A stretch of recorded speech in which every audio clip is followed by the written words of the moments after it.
નમસ્કાર, જય હિન્દ, વંદે માતરમ મિત્રો, સ્વાગત છે તમે તમામનું ગુજરાત ટુડે ન્યૂઝમાં। ચાલો નજર નાખીએ ગુજરાતના તમામ 34 જિલ્લાની નાની મોટી સમાચાર પર। પરંતુ તે પહેલા તમે આ વિડિયો કયા જિલ્લા અથવા ગામ શહેર મહોલ્લાથી જોઈ રહ્યા છો અમને કમેન્ટ કરીને જરૂર જણાવો, જેથી અમે તમારા ગામ શહેર મહોલ્લાની સમાચાર તમને સૌથી પહેલા પહોંચાડી શકીએ। ખબરોની શરૂઆત કરવા પહેલા એક રિક્વેસ્ટ છે કે તમે આ વિડિયોને લાઈક કરી દો, કારણ કે જ્યારે તમે વિડિયો લાઈક કરો છો ત્યારે જ YouTube અન્ય લોકોને આ વિડિયો બતાવે છે, એટલે અમારા માટે તમારો એક લાઈક બહુ જ જરૂરી છે।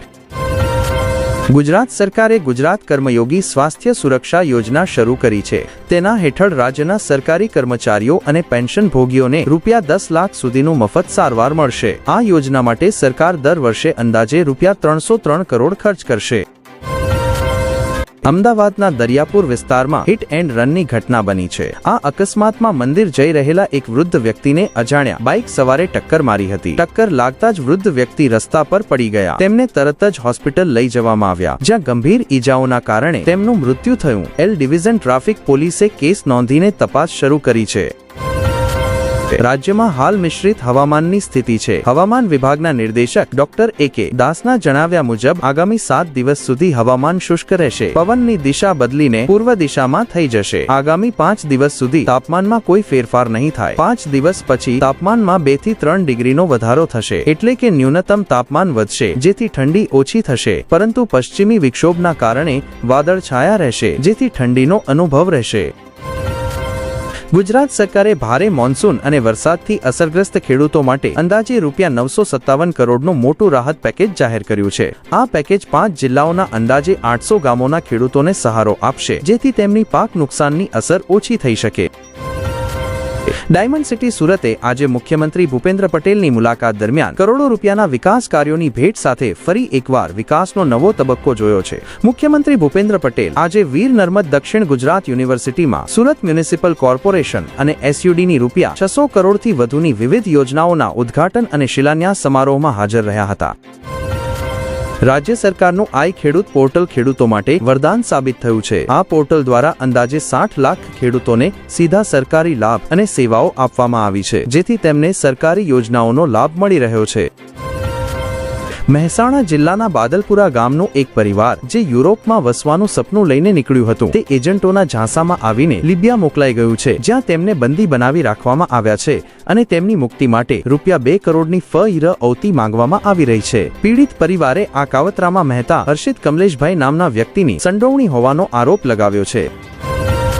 શેર બજારમાં લિસ્ટેડ નાની કંપનીઓ પણ ક્યારેક મોટો દાવ ચલાવી દે છે। આવી જ એક કંપની છે જેના એક શેરની કિંમત ₹11 થી પણ ઓછી છે, પરંતુ તે દુબઈની એક કંપનીમાં 100% હિસ્સેદારી ખરીદી રહી છે। આ કંપનીનું નામ રામા સ્ટીલ ટ્યુબ્સ લિમિટેડ છે। ગુજરાત સરકારે મિશન સ્કૂલ ઓફ એક્સેલન્સ 2.0 અમલમાં મૂક્યું છે। તેના હેઠળ ગ્રાન્ટ ઇન એડ શાળાઓને ₹10 લાખથી ₹1.50 લાખ સુધીની ઇન્ફ્રાસ્ટ્રક્ચર સહાય આપવામાં આવશે। તેનો હેતુ શિક્ષણ સંસ્થાઓની ગુણવત્તાપૂર્ણ સુવિધાઓ વધારવાનો અને શીખવાનો માહોલ સુધારવાનો છે। ગુજરાત સરકારની સરદાર પટેલ આવાસ યોજના હેઠળ ગરીબ અને નીચી આવક વર્ગના પરિવારોને પાકું ઘર બનાવવા માટે આર્થિક સહાય આપવામાં આવે છે। ઈચ્છુક લાભાર્થીઓ આ માટે અરજી કરી શકે છે।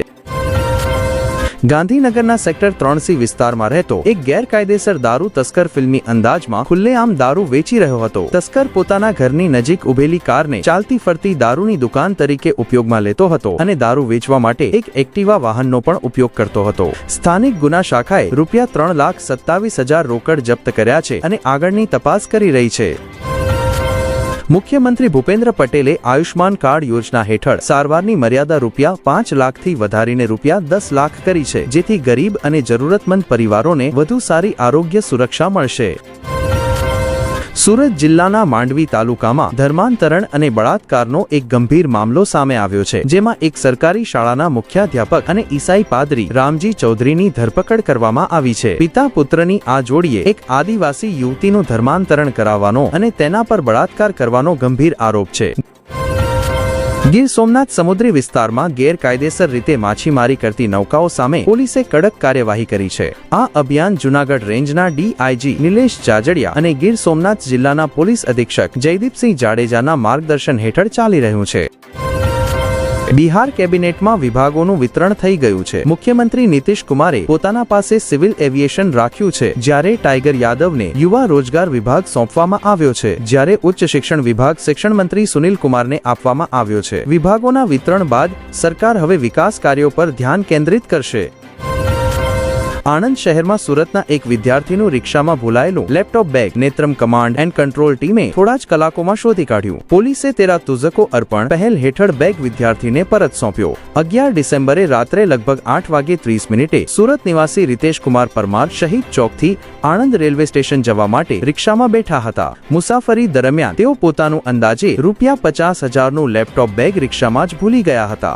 ઘટનાની જાણ થતાં જ નિસર્ગે આણંદ સ્થિત નેત્રમ કમાન્ડ એન્ડ કંટ્રોલ રૂમનો સંપર્ક કર્યો। નેત્રમ કમાન્ડ એન્ડ કંટ્રોલ ટીમે તરત ફરિયાદ નોંધીને તપાસ શરૂ કરી।